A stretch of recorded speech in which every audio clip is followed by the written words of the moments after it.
Buenas tardes, esta es la conferencia Camisea, Situación y Futuro del Gas en el Perú, realizado en el contexto del curso de Realidad Nacional, Constitución y Derechos Humanos de la Facultad de Ingeniería Económica, Estadística y Ciencias Sociales de la Universidad Nacional de Ingeniería. Y contamos con la presencia del doctor Jorge Chumpitas, presidente de CONUGAS. Adelante, doctor Jorge Chumpitas.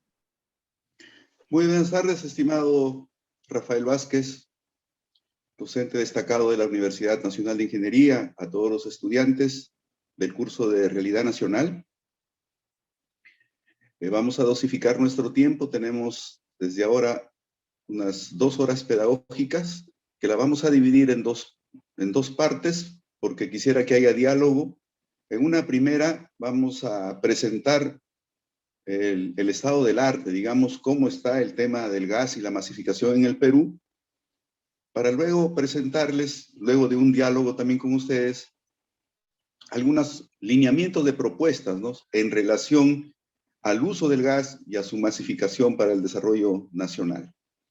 Entonces voy a compartir pantalla, por favor, para empezar rápidamente a la explicación.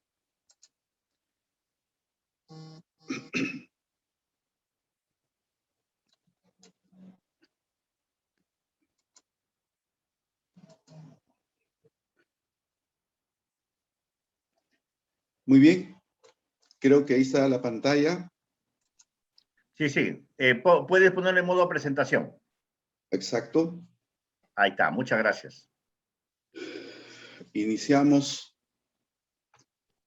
señalando que nosotros somos un país que tiene ingentes recursos de gas natural ubicados principalmente en Cusco, en el distrito de Megantoni, donde están ubicados 4 lotes de hidrocarburos, el 57, 56, 58 y 88, ahí lo ven, ese es el distrito de Megantoni, Cusco, pero también tenemos gas en Ucayali, en el lote 13C, 31C, y también un poquito de gas en el norte, en el noroeste, en Piura. Los dueños actuales de esos lotes, ustedes lo pueden ver ahí, principalmente son Pluspetrol, son unas transnacionales de hidrocarburos, Pluspetrol, Junoil, Rexol, y también las empresas públicas chinas, CNPC, ustedes pueden apreciar ahí en el lote 57 y en el lote 58 tienen una presencia muy grande las empresas estatales chinas. No son los lotes que tienen la mayor cantidad de gas. La mayor cantidad de gas está en el lote 88 y en el lote 56, donde la presencia grande de Junoil y la presencia de Pluspetrol son los que dominan estos 2 lotes principales. Ahí está la riqueza del gas en nuestro país. En Camisea está el 99% de nuestro volumen de gas en el Perú. ¿Cuánto tenemos? Según los datos del libro anual de reservas de hidrocarburos, tenemos en estos momentos unos 14 trillones de pies cúbicos de reservas probadas de gas. Pero tenemos recursos contingentes y prospectivos, es decir, que se pueden volver luego del tratamiento correspondiente, la exploración correspondiente y la verificación, se pueden volver reservas. Tenemos 48 trillones de pies cúbicos. Se calcula que tenemos un horizonte para uso del gas de unos 30 años.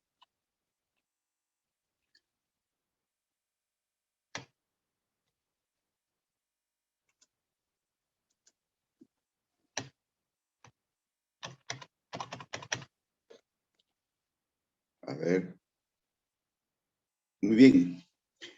El gas natural ya está comprobado que, aparte de ser un amigable con el ambiente, es un recurso de transición energética, es decir, tenemos que usar nuestro gas para que cuando lleguemos a una matriz energética que esté con componentes mayoritariamente de recursos renovables, ¿no? Hoy día, en estos años, tenemos que usar nuestro recurso, el gas natural, porque es, a la vez que es barato para la cocción, para la cocina, para generar energía eléctrica, para generar en todos los otros sectores, la energía necesaria para el transporte, etcétera, es un recurso barato comparativamente con el GLP. Nosotros ahí ahorramos un 64% de ahorro en relación al GLP y en relación a la electricidad ahorramos un 34%. Es decir, por todas las miradas que le podemos dar, el gas natural es muy favorable, tanto por el lado del ambiente como por el lado del ahorro económico, ¿no? Es necesario que ustedes conozcan cómo está la infraestructura del gas en el Perú, o sea, el sistema de gasoductos.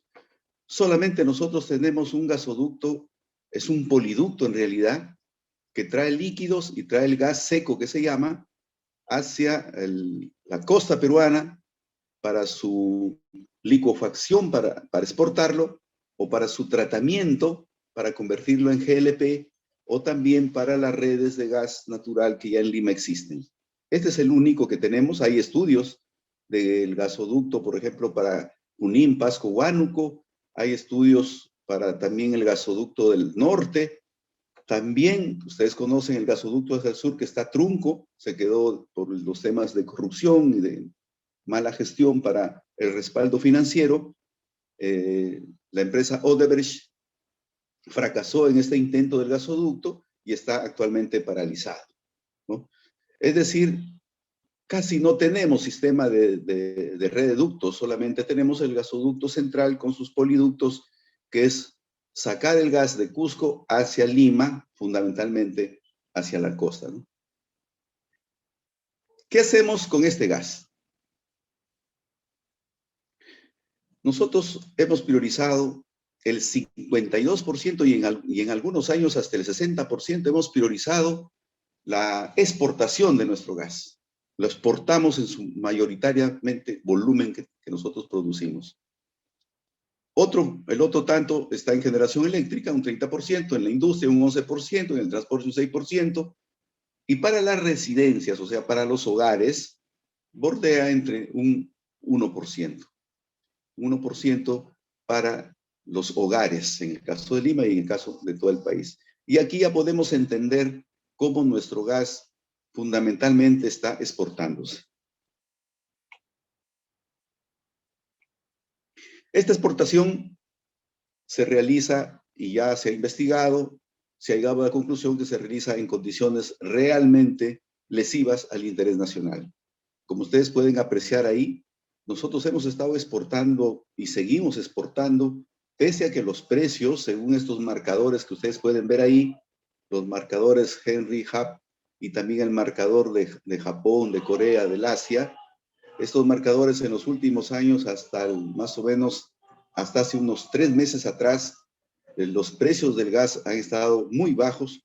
Recién en estos momentos la tendencia del gas está empezando a crecer, pero durante todo este tiempo nosotros hemos vendido a precios irrisorios. Ahí pueden ver ustedes que nosotros vendemos a China, Corea, Japón, México, España, más o menos un promedio estimado de unos 500 millones de metros cúbicos de gas natural, ¿no? Diariamente, todos los días sale nuestro gas. ¿Cómo lo vendemos? ¿Cómo es que generamos esas exportaciones que lo tienen a cargo, dicho sea de paso, empresas extranjeras en el Perú? No es una empresa del Estado quien vende, quien exporta nuestro gas. Nosotros simplemente tenemos unos contratos con esas empresas en la cual por nuestro gas nos dan unas regalías. O sea, ellos venden y nos dan, como decir, un poquito de dinero para el Perú. Esas regalías no se calculan como debiera ser, y ahí es un tema que tiene que servir de base para las renegociaciones de estos contratos. Si bien señalan que esas regalías son de 30 y 38%, en realidad ese 30 o 38% no se aplica al valor de referencia que ellos ponen en los contratos, sino a un valor mínimo. A un valor mínimo para que de ese valor mínimo se saque finalmente la regalía. Es decir, aquí hay una trampa matemática una trampa que está en las cláusulas de los contratos que finalmente favorecen a los exportadores, conforme ustedes pueden apreciar en este gráfico. En este gráfico tomado del documento que hizo Marucha Ruiz Caro hace poco en relación a los cálculos de los valores exportados y las regalías que nos pagan, ustedes pueden apreciar ahí, los pilares rojos son los valores de exportaciones en millones de dólares y los pilares en azul son las regalías que nos pagan. Entonces ustedes pueden comparar y, por ejemplo, en el año 2018, las exportaciones estaban en 1.042 millones de dólares y nuestras regalías estaban en 179 millones de dólares.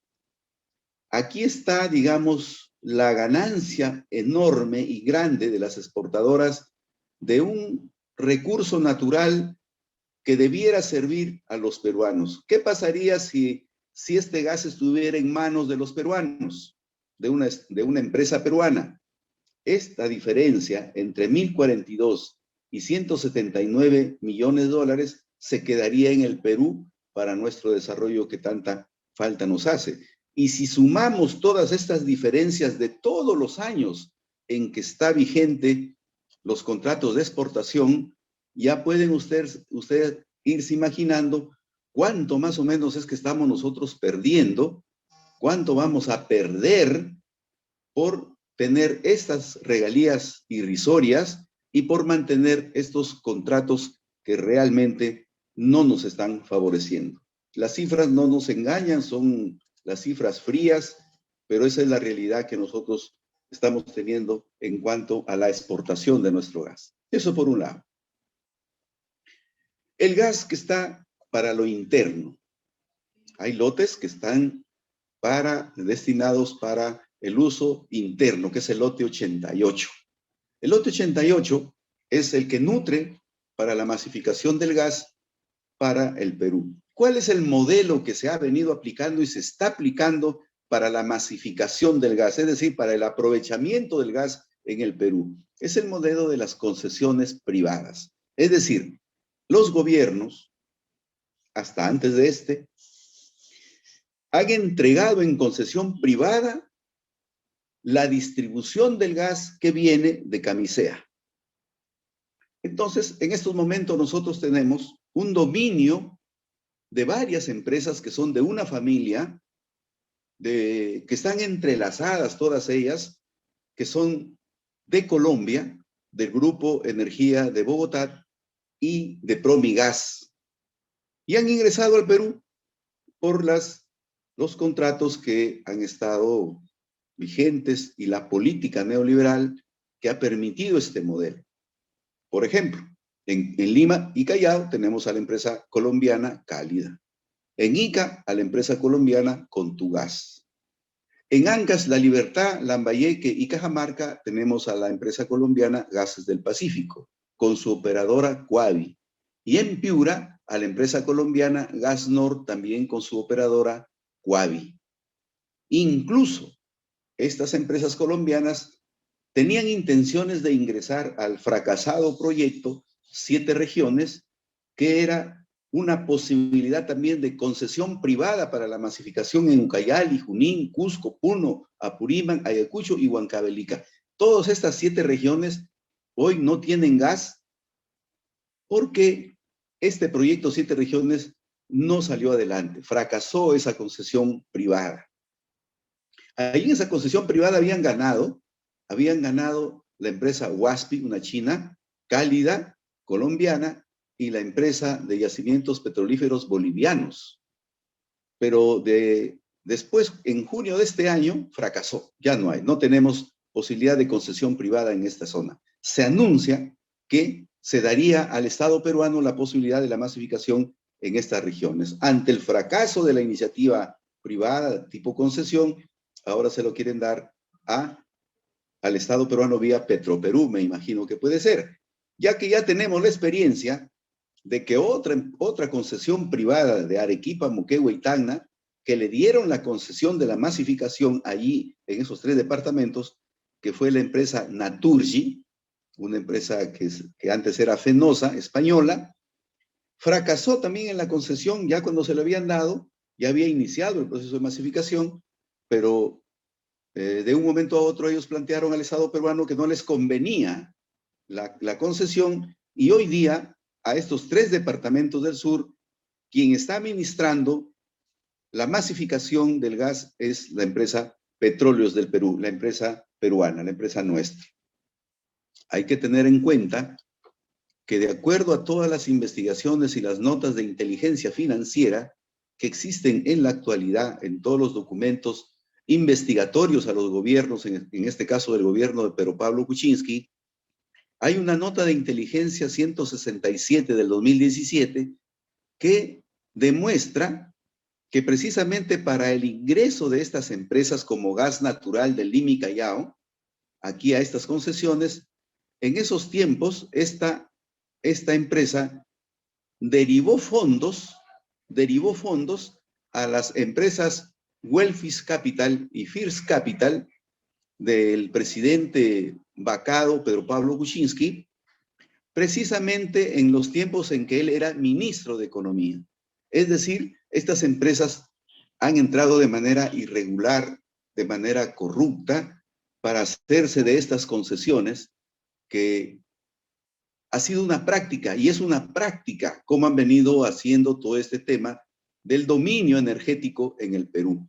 Y en el caso de Gasnor, que es la empresa también de la familia de los colombianos, del Grupo Energía de Bogotá y de Promigas, hoy día tiene un problema judicial con una concesión peruana nacional de Talara que está peleando porque este Gasnor de los colombianos ha ingresado en un territorio, en un área concesionada, en la cual, pues por las normas peruanas, no se puede ingresar porque no puede haber, es una superposición de concesiones. Entonces, ustedes pueden darse cuenta, estimados alumnos, estudiantes, que este modelo que está ahorita vigente es el dominante en el proceso de masificación, fundamentalmente de los hogares, para la energía, para las grandes empresas, para las grandes generadoras eléctricas.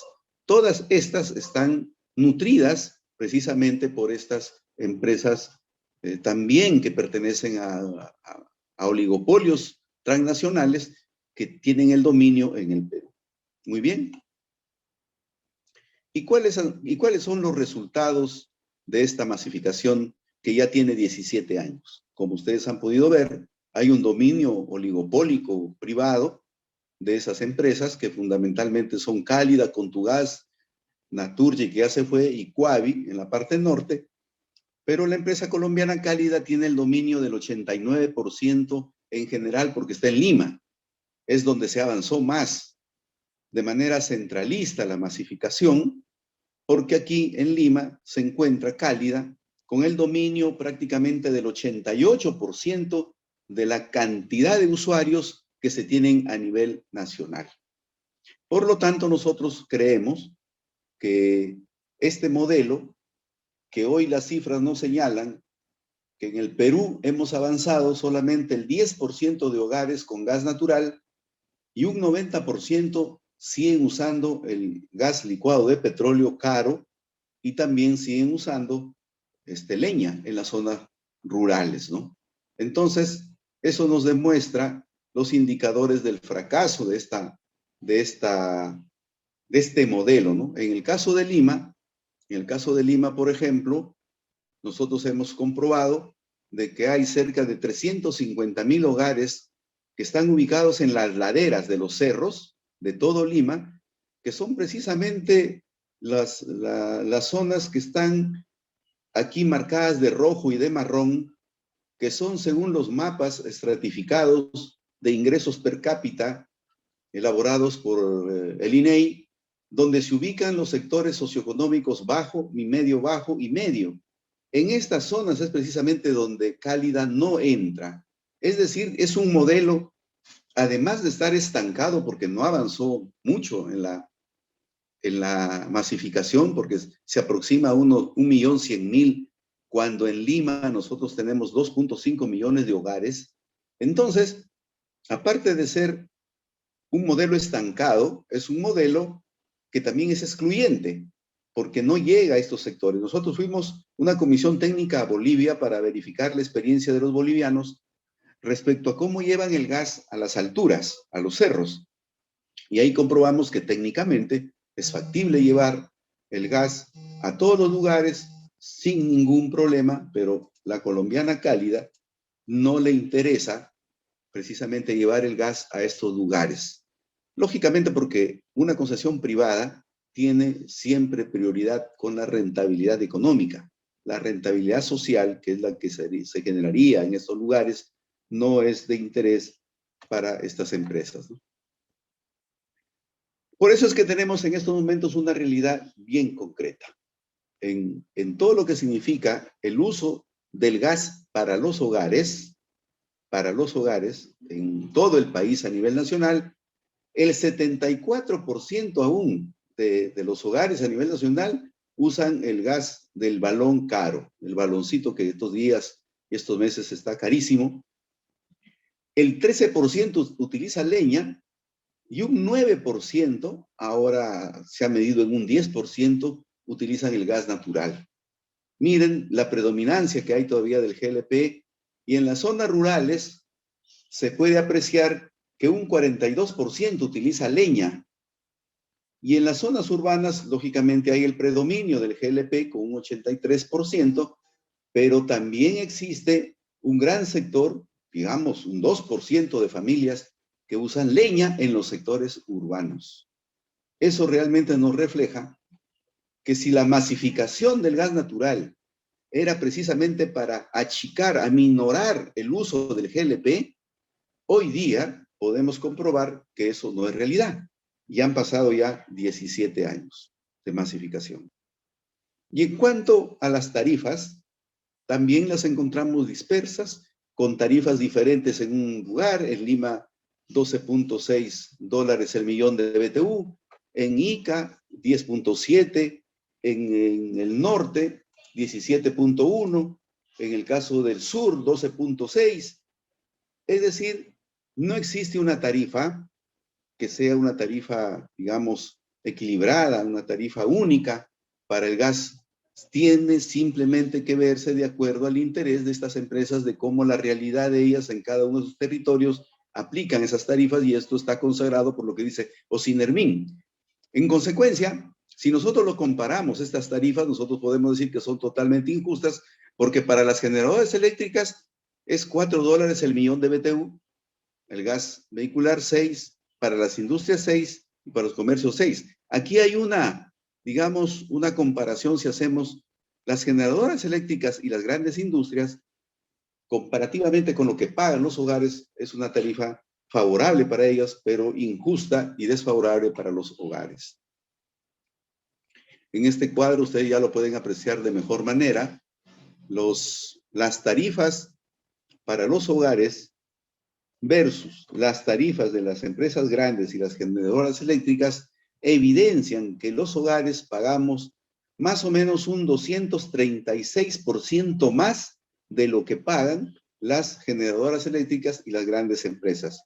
Y lo que es evidente es que, por ejemplo, aquí en el precio de la molécula, que es esta barrita azul o celeste, esta barrita que está aquí abajo, esa es la molécula. El precio de la molécula, para el caso de los hogares, está en 40 céntimos, por decir, ¿no es cierto? Ahí ustedes lo pueden apreciar, 0.39 céntimos de sol. El metro cúbico para una generadora eléctrica y una empresa grande está a 20 céntimos. Entonces, la gran pregunta es, ¿por qué la molécula para un hogar es más cara que una molécula para una gran empresa o para una generadora eléctrica?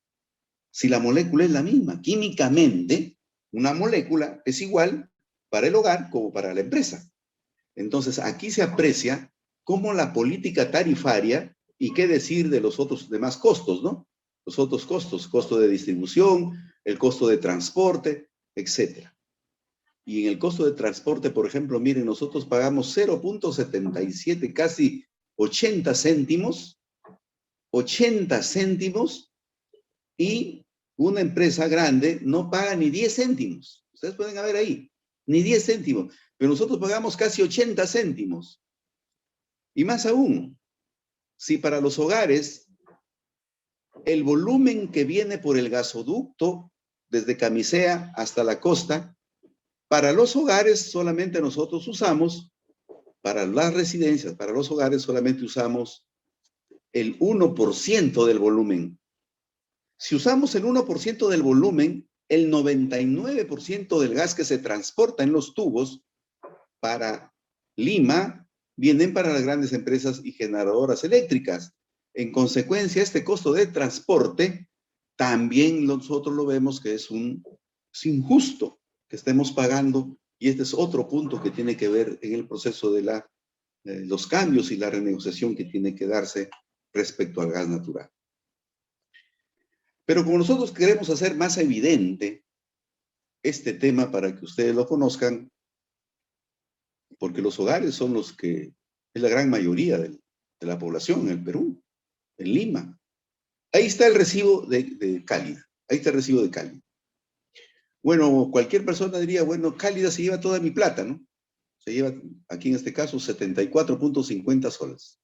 74.50. Pero hay que precisar lo siguiente. Este recibo está dividido en 3 partes, en 3 componentes de la estructura tarifaria. Uno es el gas natural, servicio de transporte siguiente, y servicio de distribución es el siguiente. 3. El gas natural es el precio de la molécula. Eso que nosotros, aquí está de color azul, que les acabo de decir, esa es la molécula que se paga. ¿A quién le pagamos nosotros esta molécula? Al consorcio Camisea, porque ellos son los dueños de la molécula. El servicio de transporte, ¿a quién le pagamos? A Transportadora de Gas del Perú, que son los dueños del gasoducto central. Lo pagamos de otra parte. Y la otra parte se lo pagamos a la empresa Cálida, que es el servicio de distribución. La empresa Cálida es la que distribuye ya en las redes que van por las avenidas, por los jirones y entran a las casas. Ese sistema de distribución nosotros le pagamos a la empresa Cálida, y más o menos haciendo un estimado de porcentajes, Consorcio Camisea le damos un valor del 32% del total de la tarifa, al TGP 13% y a Cálida el 55%. Cálida cobra en el recibo todo y después distribuye aquí a estas empresas Consorcio Camisea y TGP. Porque estas son las dueñas de nuestro gas. Son las dueñas del transporte, de la molécula y de la distribución. Excelente negocio, muy gran negocio. Muy bien. Los estudios señalan que ha hecho el propio Ministerio de Energía y Minas. Nosotros le decíamos al Ministerio de Energía y Minas, la gente está reclamando que ahora el precio del gas en la red de ductos no es tan barato porque están pagando más cada mes. Y efectivamente, a la hora de hacer los análisis, el ahorro que nosotros teníamos en el año 2013, el ahorro de usar el gas en red de ductos versus el gas en el balón GLP, ese balón de 10 kilos, era más o menos el ahorro entre 62% y 66%. Pero en este año 2021, ese ahorro ha bajado enormemente. Ha bajado a 47 y a 46%. Es decir, ha bajado un 20%.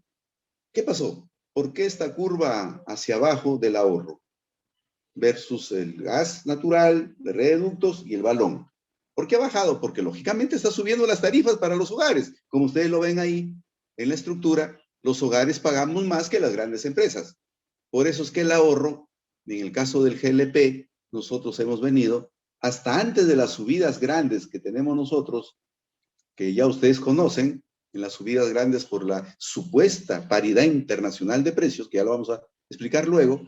Entonces, estamos nosotros perdiendo. O sea que ni con la masificación del gas natural por red de ductos, nosotros estamos realmente siendo beneficiados como debiera ser.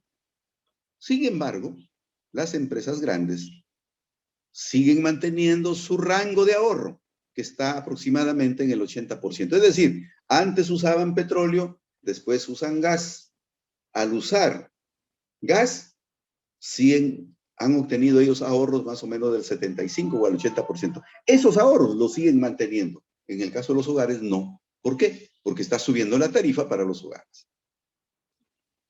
Bueno, los únicos que ganan en esa realidad son pues las empresas concesionarias privadas, como en el caso de Lima, la empresa Cálida, ¿no? Ahí ven ustedes su tendencia creciente de utilidades netas.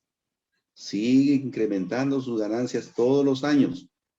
Aparte de ser una empresa que tiene problemas con el pago de sus impuestos, que tiene problemas con el pago de las multas que Ocinermin les pone, y también tiene problemas de abuso con los usuarios, porque nosotros vivimos el gran abuso que hizo esta empresa a 170,000 usuarios, haciéndoles firmar contratos irregulares de los mecanismos de promoción para las instalaciones internas, a tal punto que el Estado peruano tuvo que emitir decretos supremos en el tiempo de Pedro Pablo Kuczynski para devolver un estimado de 55 millones de dólares que Cálida le cobró a los hogares de Lima y Callao.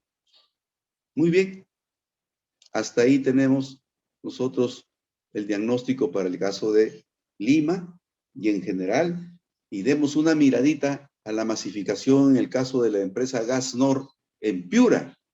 Como ustedes pueden apreciar, aquí está ya en estos momentos construyendo este gasoducto que está desde Talara, pasa por Sullana, Paita, Piura y llega a Sechura.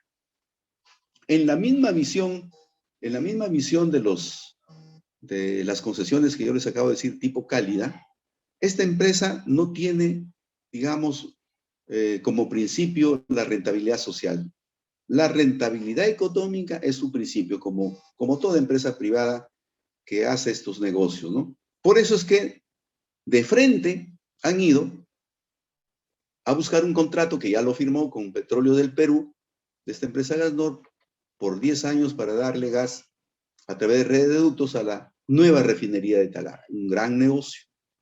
Ha hecho también ya sus coordinaciones para darle gas a Misquimayo, que es la empresa que ahora, antes era de los brasileños, ahora de los norteamericanos, donde están los grandes yacimientos de fosfatos de Bayóvar aquí en Sechura. Y miren, hasta ahí esta empresa le va a llevar el gasoducto. Aquí no hay poblaciones, ¿eh?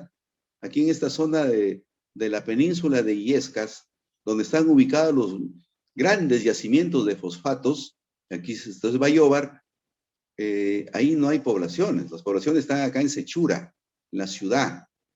Pero el gasoducto va a llegar hasta ahí. ¿Por qué? Porque lógicamente el negocio de esta empresa Gasnor, que lleva el gas, es precisamente llevarle a esta empresa.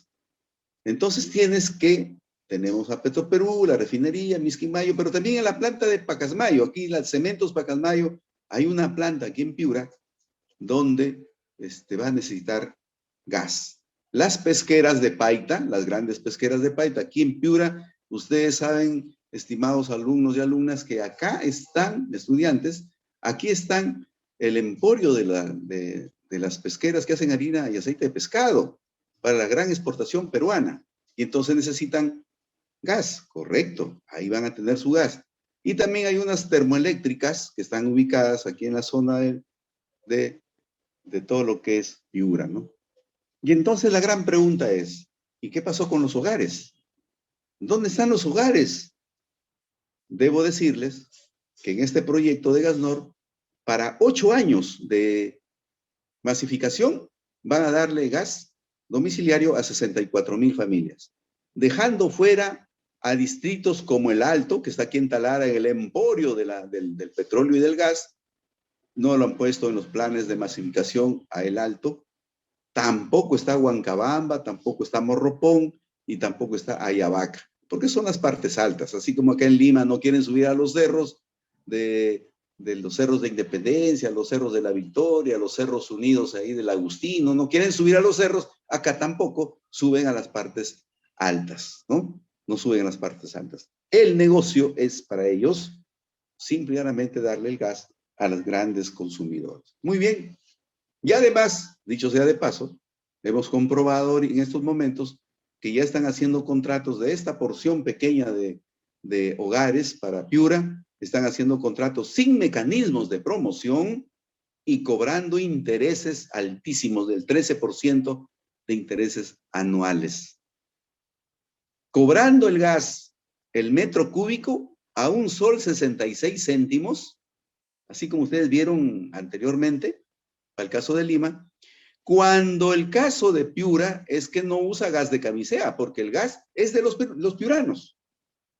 Imagínense ustedes, si en Lima se paga $1.60 el metro cúbico, pero viene ese gas desde camisea, ¿cómo es posible que en el caso de Piura se pague igual o más, pero el gas es de ahí, de la zona?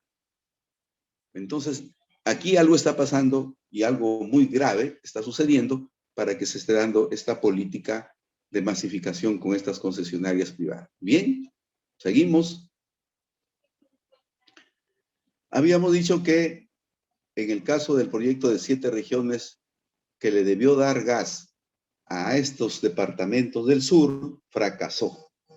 Fracasó y ahora, antes de que se inicie este gobierno, el ministro de Energía y Minas había planteado de que el Estado peruano iba a hacer las redes aquí con los dineros del Fondo de Inclusión Social Energética o fondos públicos, para luego que haga las redes, licitar la operación y el mantenimiento a los privados. O sea, siempre pensando en el negocio. Entonces, esto está en proceso y ustedes pueden ver que ahí está Cusco y está Ayacucho. Y entonces los ayacuchanos, que no son muy conformes, ya plantearon al gobierno nuevo, que se ponga en funcionamiento y que se haga el proyecto de masificación para Ayacucho. Y aquí ustedes pueden ver en este mapa, en este planito, que los ayacuchanos en un momento determinado reclamaron gas, hicieron una adenda al contrato con TGP, a la transportadora de gas del Perú, le hicieron una adenda para la construcción de un gasoducto que vaya desde el gasoducto central hasta Ayacucho. Y efectivamente, está construido, este gasoducto, está construido, ¿ya? Y llega hasta unos kilómetros cerca de Ayacucho. Entonces los ayacuchanos han dicho, nosotros no queremos saber nada con el proyecto 7 regiones y vamos a pelear por nuestra masificación. Y en esta tarea están actualmente los pueblos de Ayacucho para llevar el gas aquí a la zona de Ayacucho, y ya el gobierno ha incluido en su programa de inversiones la posibilidad de que se haga este proyecto de Ayacucho, pero luego de tantas convocatorias de carácter privado, pero como decía, no les interesa a los privados el negocio, porque aquí no hay pues grandes consumidores en Ayacucho, son hogares.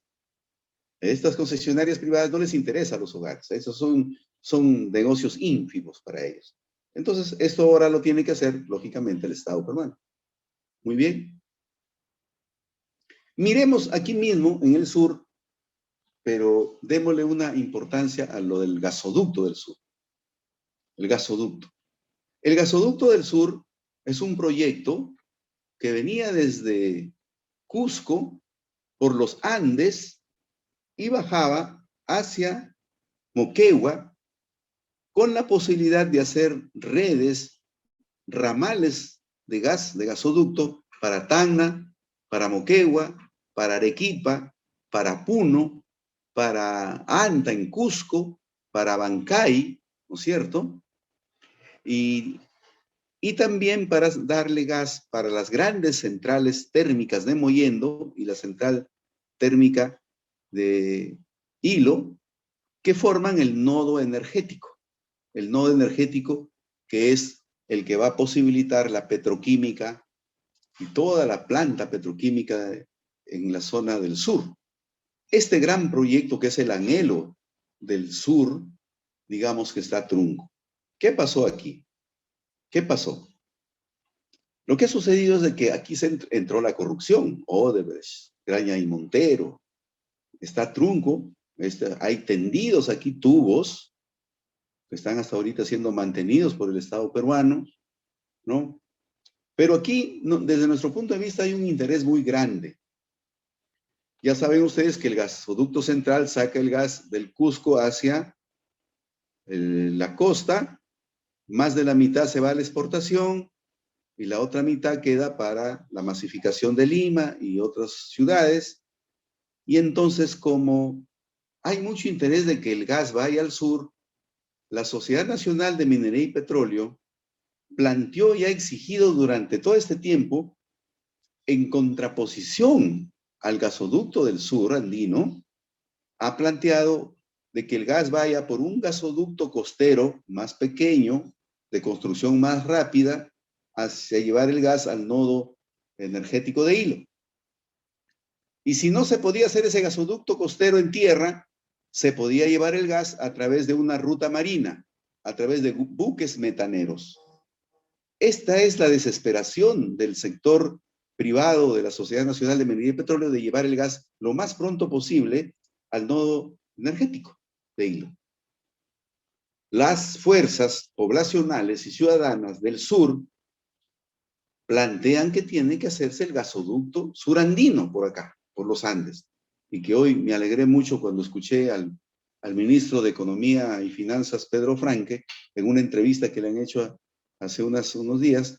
Él ha señalado que de todas maneras el gasoducto del sur va y que el Estado peruano está ya tomando en cuenta ese proyecto. ¿Por qué?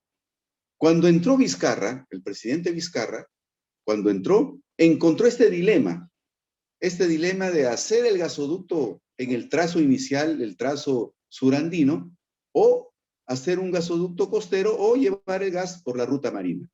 ¿Qué hizo Vizcarra? Contrató a una empresa que se llama, una consultora inglesa, Mott MacDonald. Esta empresa, Mott MacDonald, tuvo digamos, el encargo de definir esas alternativas, de analizar esas alternativas para ver cuál es la alternativa más económica y socialmente rentable y también factible y viable. Bueno, nosotros ya tenemos información que aún, digamos, no sale oficialmente, digamos, a conocimiento de la ciudadanía, pero ya están esos estudios. En el entregable 4 de este estudio de Mott MacDonald, ya define, luego de hacer los cálculos económicos, que el trazo de la ruta para el gasoducto es la ruta que viene por las zonas del Ande y que tiene que bajar a la costa, pasando por todos los Andes y bajando a Arequipa y bajando a Moquegua. Ese es el trazo que esta empresa consultora ya señaló y que por lo tanto hoy constituye una base fundamental para el funcionamiento y la puesta en marcha, la licitación internacional del gasoducto surandino. Pero aquí viene el problema, estudiantes. Aquí está el meollo del asunto. Para que funcione el gasoducto surandino, necesitamos 4.85 trillones de pies cúbicos de gas.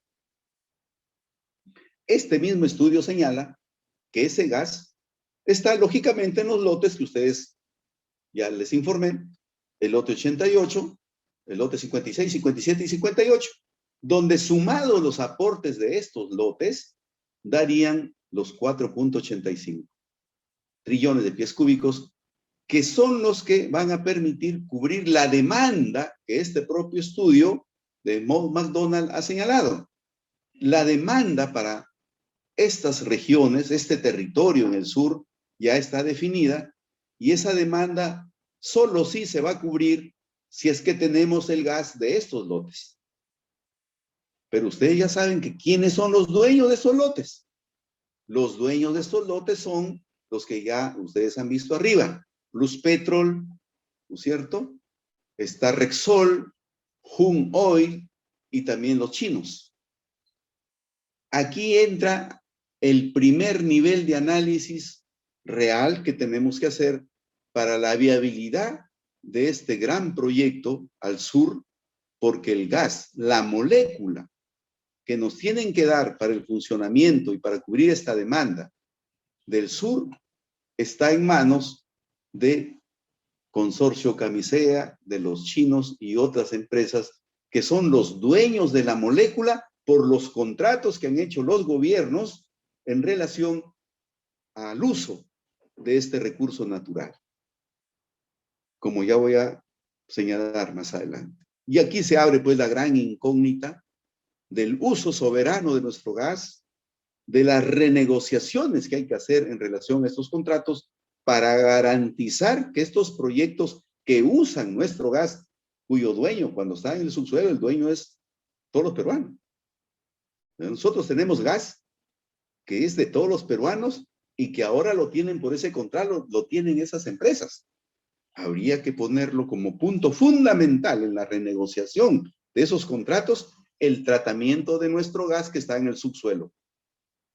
Porque si ellos lo siguen explotando, ellos van a ser los dueños, porque cuando sale el gas de la boca del pozo, el dueño es quien lo ha sacado. Muy bien, esa es una gran incógnita que se tiene que definir y ver urgentemente. Muy bien. Dado todo este análisis, entonces, ¿qué está pasando ahorita en el Perú? Está pasando que nosotros seguimos predominantemente consumiendo este balón de 10 kilos que últimamente se ha ido a precios inalcanzables. Incluso con precios, ya con el balón de gas incorporado al fondo de estabilización, nosotros tenemos precios hoy día inalcanzables y con tendencia incluso a crecer porque supuestamente,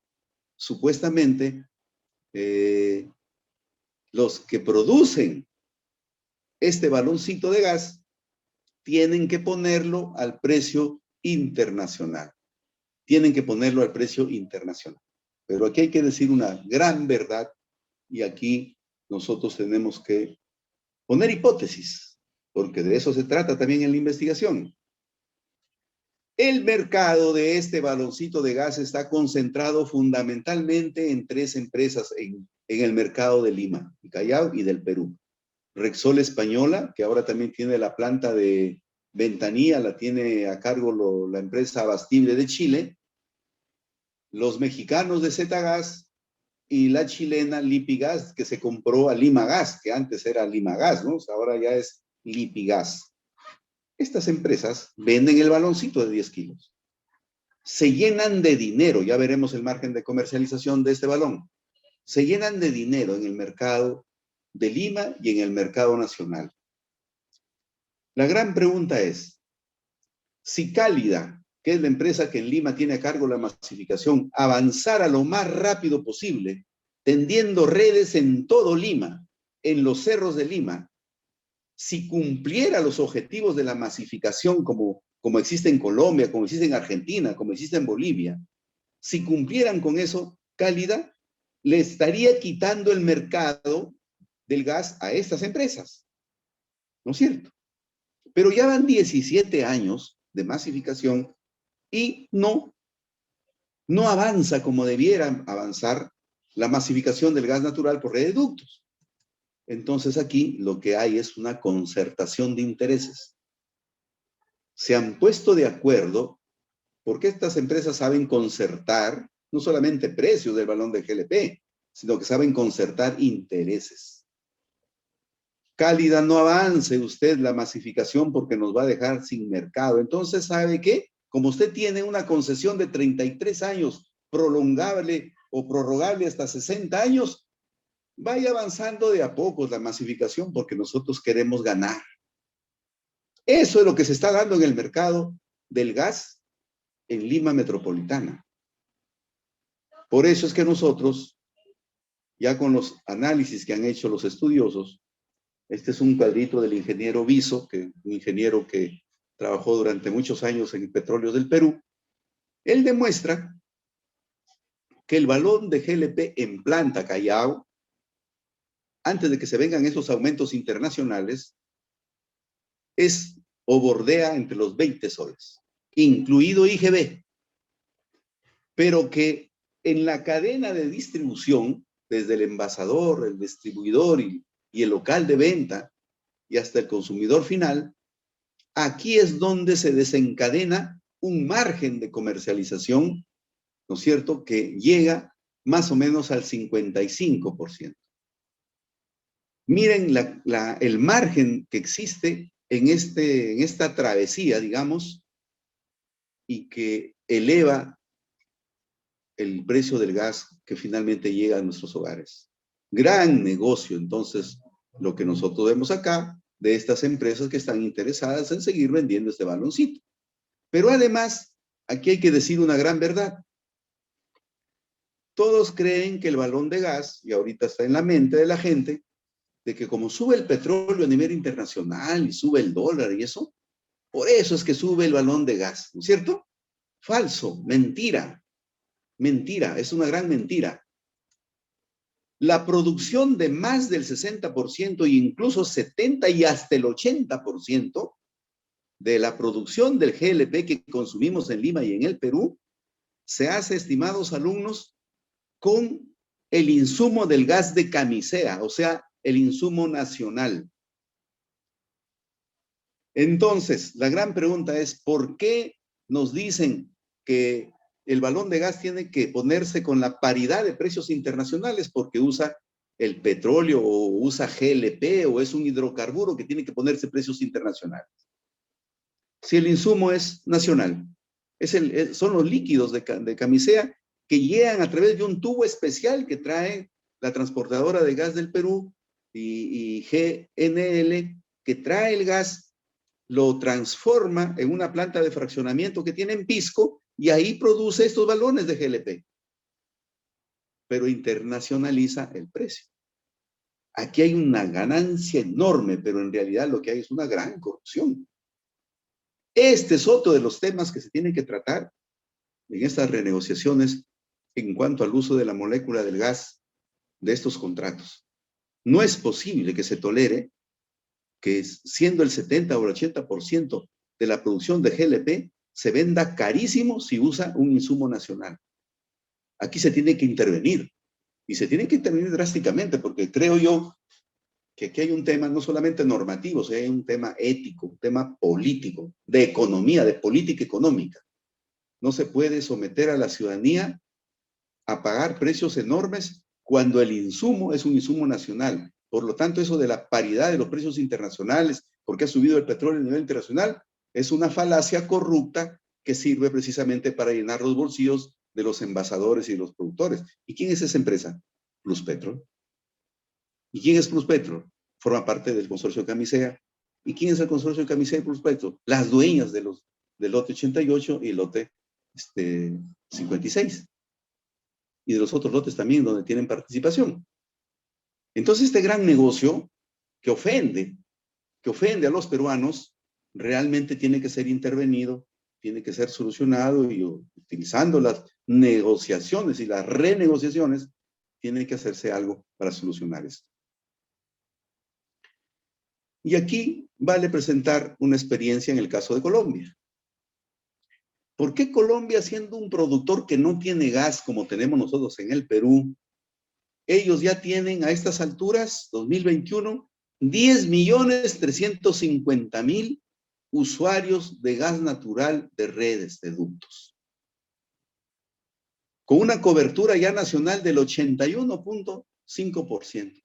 ¿Cuál es la cobertura que tenemos nosotros? 10%. ¿En cuántos años? 17 años.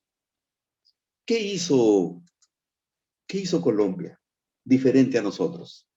Ojo que Colombia no es ni siquiera no ha habido hasta ahorita un gobierno de izquierdas, son políticas neoliberales. Todos los gobiernos han sido neoliberales. ¿Qué hicieron ellos? Una cosa muy simple.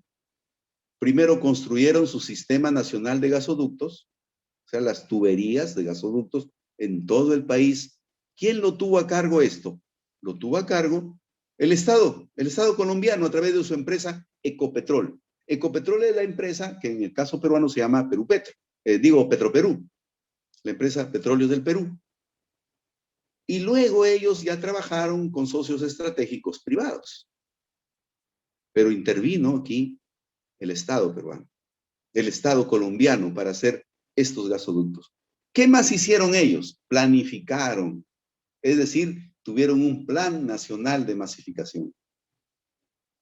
¿Qué más hicieron? Algo muy simple, promocionar, hacer la promoción de la masificación y para eso invirtieron fuertes cantidades de dinero que hasta hoy siguen invirtiendo. Por ejemplo, en el presupuesto del año 2020, Colombia, pese a que ya está casi completando su cobertura nacional, estaba invirtiendo 357 millones como Estado, en presupuesto público, 357 millones para seguir en la masificación. La gran pregunta es, ¿y cuánto está invirtiendo el Perú de su presupuesto público? Cero. ¿Quién invierte solamente en la masificación? El fondo FICE. ¿De dónde sale el fondo FICE? De lo que pagan los consumidores del gas. De ahí sale una partecita, un factor, sale para esa bolsa del fondo. No hay fondos públicos para la masificación, porque el fondo FICE es un fondo privado. No entra al presupuesto nacional. Otro tema, entonces, que hoy, ante el fracaso de estos 17 años de masificación, se ve a las claras que tiene que haber una inversión del Estado. Tiene que haber intervención, inversión pública en uno de los sectores tan importantes como es este de la masificación del gas. ¿Cuál es el marco legal? Todo esto no hubiese sido posible si no se enmarca en todo un marco legal, constitucional, que realmente está atentando contra los intereses nacionales. Está vigente la Ley Orgánica de Hidrocarburos de agosto del 93, o sea, antes de la Constitución del 93. Esa Ley Orgánica de Hidrocarburos sigue vigente hasta la fecha. El marco, digamos, sustentatorio de política de esa Ley Orgánica de Hidrocarburos es el Decreto Legislativo 662, que es la Ley de Promoción de las Inversiones Extranjeras de 1991.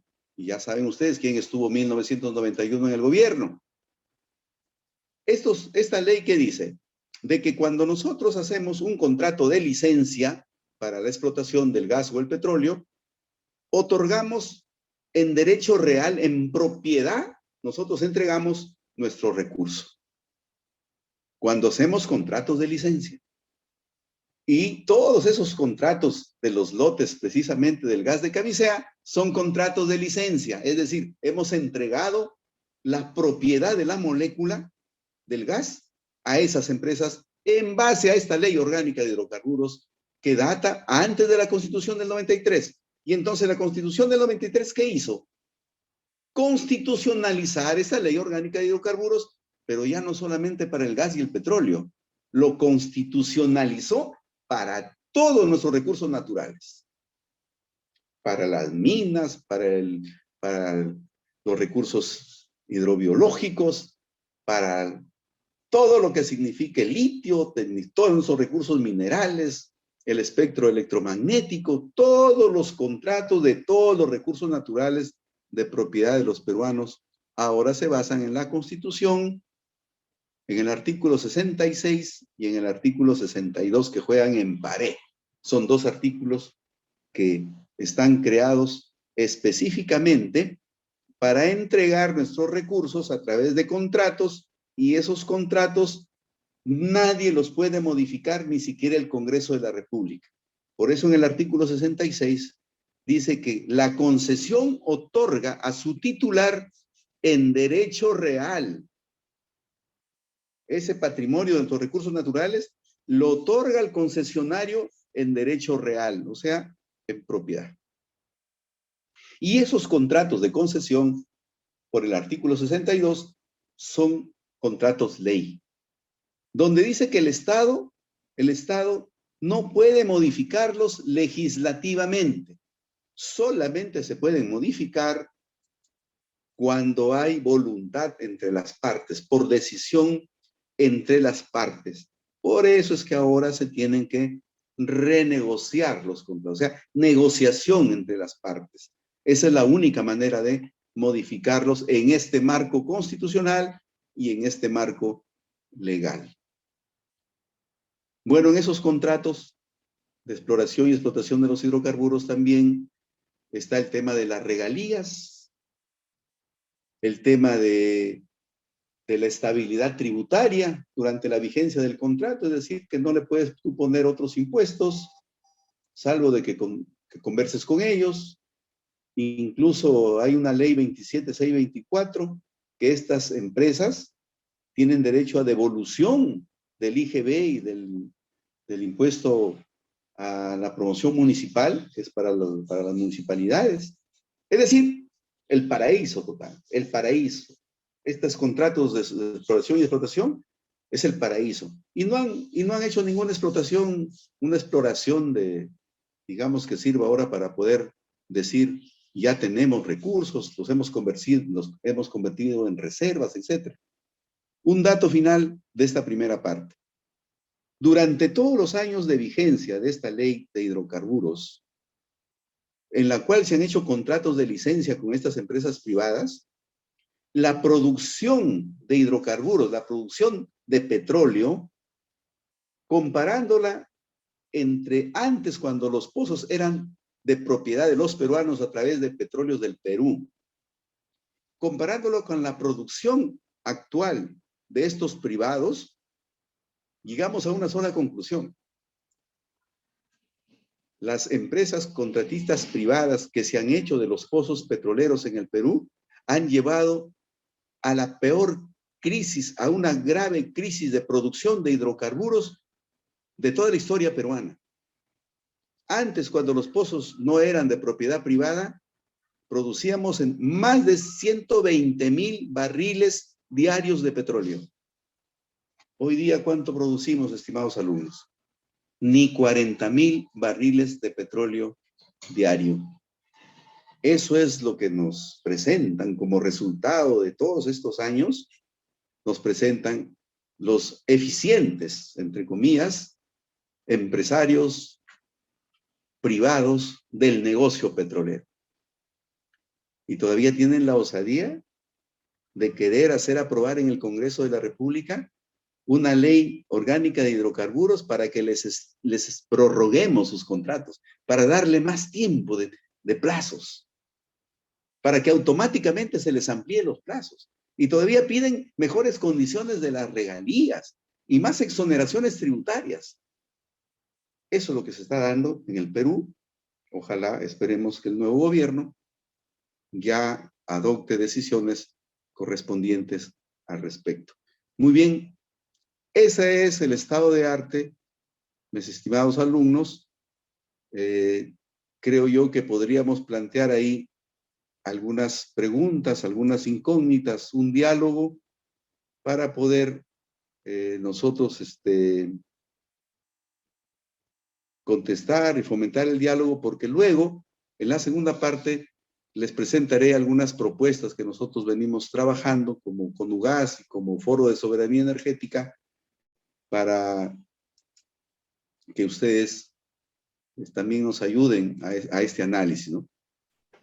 Hasta ahí. Muchas gracias, Jorge. Rafael, una primera parte y luego ya las propuestas y conclusiones, ¿no? Claro. ¿Qué cosa nos faltaría más o menos para tener completo el circuito del gas? Nos faltaría, en el diagnóstico ya no, sino en las propuestas nos faltarían el qué hacer, pues. El qué hacer frente a este gran problema que tenemos sobre la masificación del gas, el uso del gas. Si no, yo en unos 5 minutos le haría solamente un recorrido de las propuestas y luego ya entraríamos a las preguntas y el diálogo. No, ¿y qué hay de la petroquímica? Por eso, eso está ahí en las propuestas, en el ya. desarrollo precisamente del gasoducto subperuano.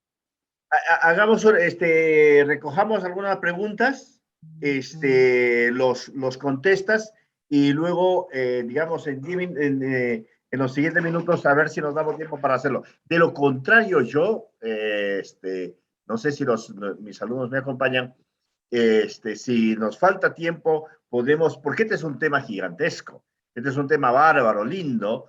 Sí, porque hay que analizar las propuestas, ¿no? Las propuestas. Y también lo que ya el gobierno ya convocó a una comisión multisectorial para la renegociación del gas natural. También para el tema de las reservas y el tema de la masificación del gas. Ya esa comisión se instaló, ha tenido 2 sesiones, y entonces nosotros también tenemos que hacer incidencia para que esa comisión recoja estas propuestas lógicamente dialogadas con ustedes también, que son parte de la academia, definitivamente tiene que aportar en este gran debate nacional, ¿no? Entonces, si fuera así, podríamos en otra sesión, ya por eso yo te decía la vez pasada, ¿no?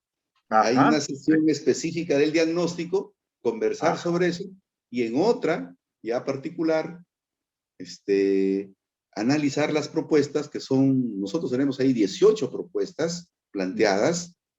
Yo más bien pediría que yo te envío las propuestas para que los estudiantes las vayan recreando, las vayan analizando, y el día que podamos volver, le damos un mayor énfasis en el análisis. Correcto, ¿no? Bárbaro. Me parece bárbaro. Me parece bárbaro. Entonces, Jean-Paul, preguntas de los estudiantes, por favor. ¿Pueden levantar la mano o ya de frente intervenir?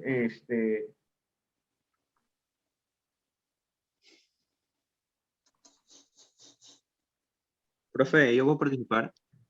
Adelante. Adelante, Canturín. Profesor, bueno, doctor, con respecto al tema del gasoducto del sur, es cierto sobre los problemas que tuvo de Odebrecht, ¿no? O sea, que Odebrecht se presentaba como todos los entes que iban a trabajar dentro de ahí, y luego las investigaciones dañaron el proyecto.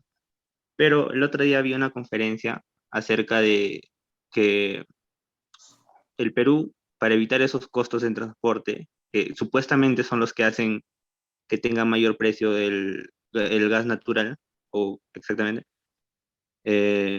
lo que podría ser es una infraestructura en gasoductos. Y según lo que dice, según lo que decía la conferencia, dice máximo 3 años le tomaría eso. ¿Y cómo se podría retomar en sí? ¿O cuánto tiempo demoraría en retomar para que hagan de nuevo el gas del sur? Gasoducto del sur, disculpe. Bien. Como les decía, las experiencias señalan de que en los países, para poder masificar el gas, tiene que haber un sistema de gasoductos. Y el sistema de gasoductos normalmente son los ramales que van a sus territorios para llevar el gas barato para las actividades de las empresas, microempresas, para las familias, para la industria, sea esta mediana, grande, ¿no? Para todo. Y también para la petroquímica. Entonces, cuando nosotros planteamos que debe irse por el gasoducto del sur hasta Hilo, es porque ahí está el proyecto de la planta petroquímica, que significa que tenemos que tener ahí una planta de fertilizantes, y los fertilizantes sirven para la agricultura. Y el sur son territorios fundamentalmente agrícolas, pero también son mineros, ¿no es cierto? La Sociedad Nacional de Minería, Petróleo y Energía, lógicamente, velando por sus intereses, van a querer llevar el gas lo más pronto posible para quemarlo y tener energía para los proyectos mineros. Téngase en cuenta que en el sur tenemos proyectos mineros de un valor más o menos de 28,000 millones de dólares que están esperando simplemente tener las condiciones necesarias para llevarlas adelante. Y entonces, si nosotros planteamos la petroquímica con una planta de fertilizantes, lo que estamos planteando es que queremos también que exista una agricultura, porque la agricultura es una actividad sostenible, nos da la seguridad alimentaria, mientras que la minería es una actividad contaminante, no es sostenible, lógicamente que le llena los bolsillos en estos tiempos de grandes precios de los metales a nivel mundial, le llena los bolsillos a determinados grupos económicos. Por eso es que ya está el estudio McDonald, ya el estudio dijo, adiós proyecto de gasoducto costero y adiós sistema de ruta marina para llevar el gas en buques metaneros. ¿Pueden imaginarse ustedes, estimados estudiantes, un sistema de gasoductos, uno por la ruta marina llevando el gas en buques? No, imposible. Imposible, no, eso no es factible. Ninguna experiencia, ni la colombiana, ni la boliviana, ni la argentina, ni la brasileña, nos dicen que los gasoductos para llevar el gas a todos los territorios y con la seguridad correspondiente se hace a través de ductos marinos o a través de buques metaneros. Lo que sucede es que aquí hay un dilema también de intereses.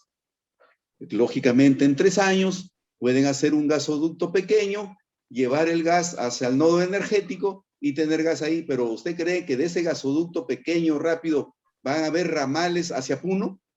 ¿Van a haber ramales hacia Huancavelica, hacia Purímac, hacia todos los lugares de los Andes? No puede ser, ¿verdad? Entonces, no es por el tiempo, sino por el horizonte temporal para la diversificación productiva del sur.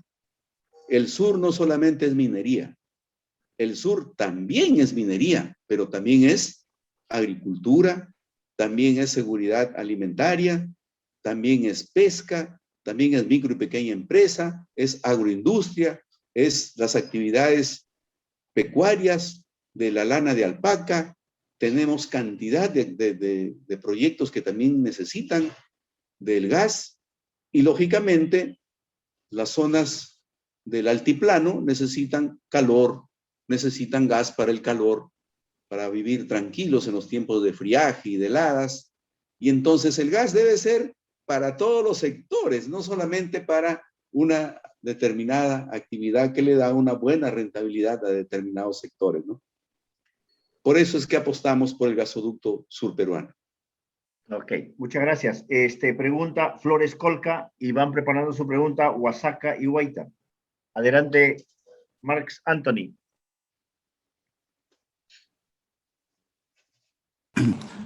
Sí, buenas tardes, profesor.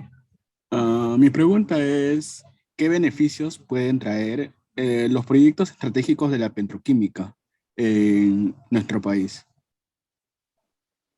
Excelente pregunta. Miren, en el Cusco hay un Instituto Regional del Gas Natural. Ese instituto está conformado por ingenieros de todas las carreras de ingeniería, por economistas, etcétera, y ellos han hecho un buen análisis de los impactos que tendría el gasoducto surandino para el sur. Desde el inicio de las obras se empieza a tener impactos en el empleo. Se empieza a dinamizar todas las actividades correspondientes a transportes, a industria alimentaria, a la economía de los vehículos, etcétera, etcétera. Pero cuando ya llegue el gas al nodo energético y a todo lo que es la planta para la petroquímica, como ustedes saben, como lo ha hecho la experiencia boliviana, Bolivia ya avanzó en su planta de fertilizantes y hoy Bolivia ya empieza a exportar fertilizantes. Entonces, en el caso peruano, lo que tenemos que hacer nosotros es una planta de fertilizantes para la agricultura. Entonces, ahí cubrimos la agricultura.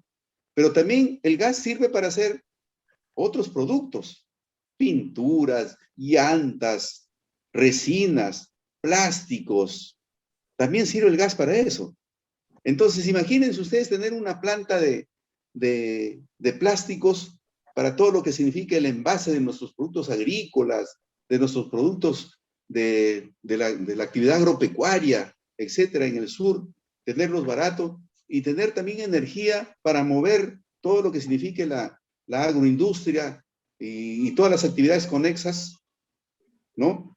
Entonces, el impacto económico que significaría esta gran obra que tendría que hacerlo el gobierno, este gobierno, porque yo creo que el sur va a aguantar más. Ya el sur está anunciando que si es que no hay una decisión respecto a la renegociación del gas y todo lo que signifique los proyectos, van a tomar medidas de exigencia ciudadana, que yo creo que están en todo el derecho de hacerlo, porque los impactos de este tipo de empresas eso no son gastos corrientes, son inversiones que van a generar una multiplicación en cadena de las actividades económicas y por lo tanto de ahorro, por lo tanto de ingresos por lo tanto, de demanda y por tanto de oferta y va a reactivar la economía. Hoy más aún que estamos post pandemia, necesitamos, y nosotros ahí en las propuestas que ya lo vamos a ver después, un show de inversiones para la masificación del gas, que significaría dar trabajo a los ingenieros, a los economistas, a los técnicos, hacer el gasoducto, por ejemplo, del gasoducto central hacia Junín, Pasco y Huánuco. ¿Qué va a significar eso? Trabajo, llevar ese gas barato para todas esas actividades. El gasoducto para Ucayali. En Ucayali está el lote 31C. Todos los ucayalinos miran cómo durante años sale ese gas y ellos no gozan del gas natural. Bueno, pues ya tomó el gobierno la decisión de hacer ese gasoducto. ¿Qué va a haber ahí? Trabajo y va a haber ahorro. En Ayacucho, el que les he mostrado ese gasoducto que está ahorita sin nada de gas, ya pues que se ponga en funcionamiento, que se ponga a hacer las redes. Entonces, el impacto que va a tener el uso del gas en la petroquímica y en las plantas que tengamos en Quepachato, por ejemplo. Hay una ley específica, estimados alumnos, aprobada en los congresos anteriores, que dicen que se tiene que priorizar y ejecutar y construir la planta de fraccionamiento de Quepachato. Quepachato es una ciudad que está en el Cusco, cerquita por ahí está el gasoducto, y entonces esa planta, ¿por qué se tiene que hacer? Porque va a haber fertilizantes. Y también va a haber el balón de GLP, que no es en realidad de petróleo, sino de gas licuado. ¿Para qué? Para que los lugares donde no se puede llegar con gasoductos, se les lleve un balón, se les venda un balón barato, pero del petróleo. Y esa planta de Quepachato y también la termoeléctrica de Quillabamba, porque también falta energía eléctrica por esas zonas y tienen que tener energía. Todo eso genera un movimiento enorme y esos proyectos ya están planteados. Esta planta de fraccionamiento de Quepachato ya tiene expediente técnico y se termina en febrero del próximo año. Entonces, se tiene que hacer esa obra. No nos van a decir que no hay gas. Por eso yo les decía y les estoy informando, en esos lotes tenemos gas y hay la posibilidad de transformar o, digamos, explorar y convertir los recursos en reservas para tener más gas. Nosotros tenemos más gas que Bolivia, más gas que Colombia. Y miren cómo ellos van avanzando en su masificación y nosotros no lo hacemos. Decisiones de política económica, pues, ¿no? Y eso es lo que tenemos que analizar aquí y evaluar y ver cómo, en prospectiva, ver efectivamente qué es lo que tenemos que hacer con esta gran industria. Gracias, Jorge. A ver, vamos a recibir dos preguntas, de Huasaca Rojas y de Guaita López. Adelante, Huasaca. Buenas tardes, ¿me escucha? Sí, sí. Bueno, como es el documento que nos enviaron para leer y como mencionó usted en esta ponencia, como se puso las multas coercitivas a Cálida, quisiera saber si se está siendo riguroso con el cumplimiento de estas multas o a qué plazo se debe pagar y cuál sería el monto al que llegan estas multas. Y también acerca de las personas de Lima y Callao que firmaron dichos contratos irregulares, si están siendo compensados o no con respecto a esta irregularidad de la empresa Cálida. Ya. Gracias, ¿Saben Arnold. Jorge, acuérdate de la pregunta, ¿ya? Sí, son luego, dos preguntas. Sí, son dos. Guaita, por favor. Gracias, Arnold. Jorge Luis Guaita, por favor. Mi pregunta puede ser, usted dijo que hay gas aproximadamente hasta 30 años más. ¿Qué va a pasar cuando se agoten las reservas? ¿O van a ser duraderas para más años? No sé, esa duda tengo. Muy bien. Buenas preguntas, Jorge. Excelente. Gracias. Se van preparando, por favor, Pérez Sánchez y Rojas Alfaro. Ya, la primera pregunta se refiere a la empresa Cálida. La empresa Cálida, desde mi punto de vista, y también congruente con los informes de Ocinermin, hace tiempo que ha caído en causales de caducidad de su contrato. Y no lo decimos nosotros, los de Conugas. Lo han dicho los propios expertos y funcionarios de Ocinermin en su momento. ¿Por qué cayeron en causales de caducidad? Porque precisamente no cumplieron con las normas peruanas.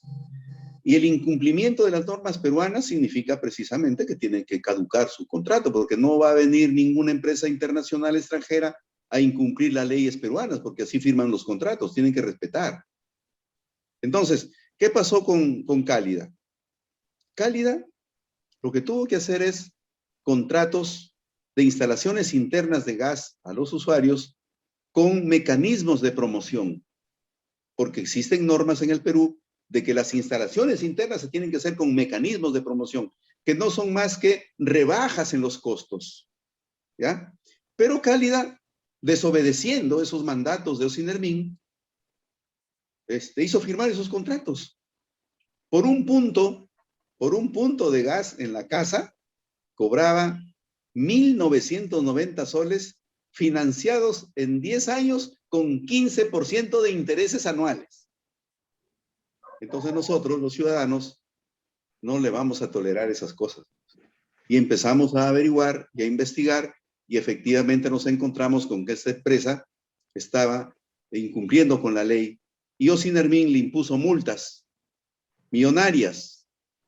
Pero como toda empresa que no le gusta perder sus ganancias, esas multas fueron judicializadas, es decir, Cálida le hizo juicios por esas multas al Estado peruano. Y en muchas de ellas siguen vigentes hasta ahorita esa judicialización. No paga las multas, eso es su característica. O sea, judicializan las multas administrativas, que hasta este momento están judicializadas. Significa que mientras no haya una sentencia a favor del Estado peruano, en este caso a favor de Ocinermin, ellas no van a pagar la multa. Punto 1. Punto 2. Como no aplicaron estos mecanismos de promoción, la empresa Cálida, nosotros le dijimos al gobierno, ya al Ministerio de Energía y Minas, señores, aquí lo que hay es un abuso, nos han sacado dinero y tienen que devolverlo a nosotros, a los usuarios. ¿Cuántos son los estafados? Así entre comillas, ¿no? Los estafados, ¿cuántos son? 172,000 hogares en Lima. Hablo de los años 2016, pero eso empezó desde 2014, 15 y 16, en esos 3 años. 172,000 usuarios. Nos organizamos, reclamamos, le demostramos al ministro, los ministros de Energía y Minas, al gobierno, al Congreso, que nos habían estafado y que tenían que devolvernos el dinero. En ese tiempo el congresista Manuel Dan Merego Aguirre apoyó muchísimo esta tarea. Antes de que salga una ley en el Congreso que él propuso, porque eso iba a ser enorme, es una ley para obligarle a una empresa y al Estado peruano a reconocer un derecho de los estafados usuarios del gas, iba a ser algo insólito, ¿no? Entonces, el Ministerio de Energía y Minas habló con el entonces presidente Pedro Pablo Kuczynski y sacaron 2 decretos supremos. El decreto supremo 04 y el decreto supremo 017 del 2017. En uno de ellos reconocen el derecho a la devolución del dinero y en el otro decreto reconocen que tenían que devolvernos a cada uno de los estafados $322, producto de esta empresa colombiana que ha hecho eso aquí en Lima, aquí, con nosotros, contra nosotros. Y entonces empezaron a devolverle $322 a todos estos estafados. Unos que ya habían cumplido con todo el crédito, les devolvieron sus $322 en un cheque en el banco financiero. Y otros les pusieron como parte de pago de su, ya no de los 1.990, pues, ¿no? Sino del monto ya con mecanismo de promoción, que lógicamente les sirvió para pagarlo y el monto le devolvieron ya lo que tenían que devolverle a todos. Imagínense lo que hemos tenido que hacer los usuarios en este proceso de masificación del gas natural del Perú, enfrentarnos con una empresa colombiana para que a través del Estado peruano nos devuelvan un dinero cobrado por esta empresa, pero que al final $55 millones, más o menos, es el monto estimado, tuvieron que devolverle a estos miles de usuarios, y esa fue una tarea que hicimos nosotros, y por eso conocemos bien lo que está haciendo, por ejemplo, Gasnor ahorita en Piura, lo que está haciendo Cuavi en Chimbote, Chiclayo, Huaraz, Cajamarca, lo que está haciendo Naturi o lo que ha hecho Naturgy en Moquegua, y Arequipa, y lo que está haciendo Contugas en Ica. Estas empresas no les interesan los hogares, de ninguna manera. Ellos les interesa llevar el gas a las grandes empresas, sean estas generadoras eléctricas o grandes industrias, porque ahí está la pulpa de sus ganancias. Y entonces la masificación en base a este modelo definitivamente no va a avanzar. Ha llegado el momento, y ojalá el presidente Castillo ha formado esta comisión. Esperemos que siquiera nos den un minuto para explicarle lo que ha sucedido durante estos 10 años de esta masificación acá, para explicarlos. Ese cierro con la primera pregunta. La segunda pregunta, ¿se acaba el gas y qué hacemos? Jorge, justo hay también ahí el aporte de Abraham Carranza, en el sentido de que no sé si se refiere al libro El gas barato en el Perú, tu libro, en el cual se afirma que habría gas, si se decía que con algunos descubrimientos podría haber gas hasta para 100 años. ¿Se hace referencia a eso para que puedas tomarlo como criterio de tu respuesta también? Lo que sucede es que nosotros ahorita tenemos 14 trillones de pies cúbicos, y los expertos señalan que con eso tendríamos un horizonte de 30 años. Ya. Por eso es que los 4.8 trillones de pies cúbicos para el gasoducto del sur es para el proyecto de 30 años. Entonces, con eso tenemos 30 años. Si a esos 48 trillones de pies cúbicos que tenemos de recursos, como ves tú en el libro de las reservas, los convertimos en reservas, ¿para cuánto tiempo vamos a tener más reservas? Pero significa que tenemos que convertir esos recursos, que son prospectivos, contingentes, los tenemos que convertir en reservas, lo que significa que tenemos que hacer una inversión fuerte para todo lo que signifique la exploración y luego la conversión pues en reservas, ¿no? Entonces, pero la pregunta, y más aún, los yacimientos descubiertos ahora último en el lote 58, ¿no? Por los chinos, que también ahí tenemos otra cantidad de reservas, ahí sí ya, de reservas probadas, que también aumentan y nos permiten tener una oferta de gas para un horizonte temporal, estimo yo, más de 30 años, pero si convertimos estos recursos en reservas, pasaríamos de ese horizonte. Pero de todas maneras hay que pensar en que se van a terminar porque son recursos no renovables. Y entonces ahí surge lo que nosotros también pensamos. El gas natural es un recurso de transición energética. Correcto. Cuando nosotros hablamos de transición energética, estimados alumnos y alumnas, lo que estamos diciendo es que en el Perú tenemos que plantearnos una matriz energética en la cual al año 2050, por ejemplo, tengamos un alto porcentaje en la matriz energética dominada por energías renovables. Pero para llegar a eso, nos ayuda precisamente el uso del gas. Nos ayuda, porque el gas, ya es conocido, no es un hidrocarburo contaminante como el carbón o el petróleo. Sí contamina, ojo, sí contamina, pero menos que esos otros hidrocarburos. Por lo tanto, lo tenemos que considerar como un recurso natural, una energía de transición energética, porque estamos pensando en que la matriz que tenemos que planificar, así como lo hizo Chile, pues aquí también en el Perú, desgraciadamente, no tenemos un plan estratégico nacional energético al 2050, no tenemos. Lo tiene Chile, lo tienen otros países. Acá lo que tenemos son política nacional energética al 2030.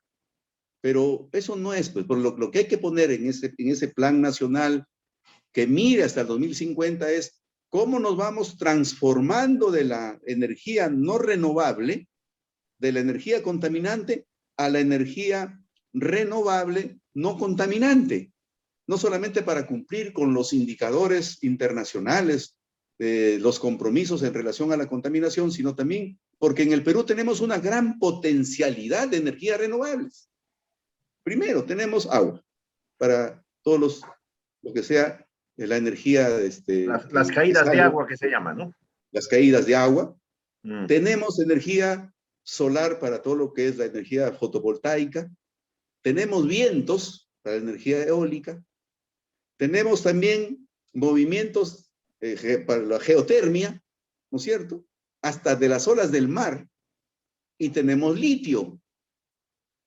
Entonces, miren, si nosotros pensamos en una matriz energética debidamente planificada con un horizonte al 2050, donde pongamos indicadores y metas y empecemos a transformarnos, y para eso nos va a ayudar el gas natural. Por eso es que nosotros estamos empeñados en que el gas natural va a cumplir su rol no solamente de ayudar a la economía nacional de nuestra patria, sino también en ese proceso de reconversión, en ese proceso de transformación energética. No lo puede hacer el petróleo y no lo puede hacer el carbón, lo va a hacer el gas. Por eso es que hoy día, que ya en Europa y en Asia hay una crisis energética, hoy día ya empezó el gas a subir de precio y el gas está escaseando en el mundo. Entonces, ¿cuál es la lógica de un gobernante? ¿Seguir regalando nuestro gas a esos precios irrisorios? ¿O hay que guardarlo para tener para nuestros proyectos del Perú? ¿Seguir perdiendo el valor de nuestro gas cuando debemos tenerlo para nuestro país? Entonces ahí entra lo que son ya los diseños de política económica. Una política económica que mira también a su desarrollo endógeno, va a decir que este recurso nos debe servir para dos cosas. Uno, para nuestra reactivación económica inmediata, y dos, para la transformación de la matriz energética mirando hacia el futuro.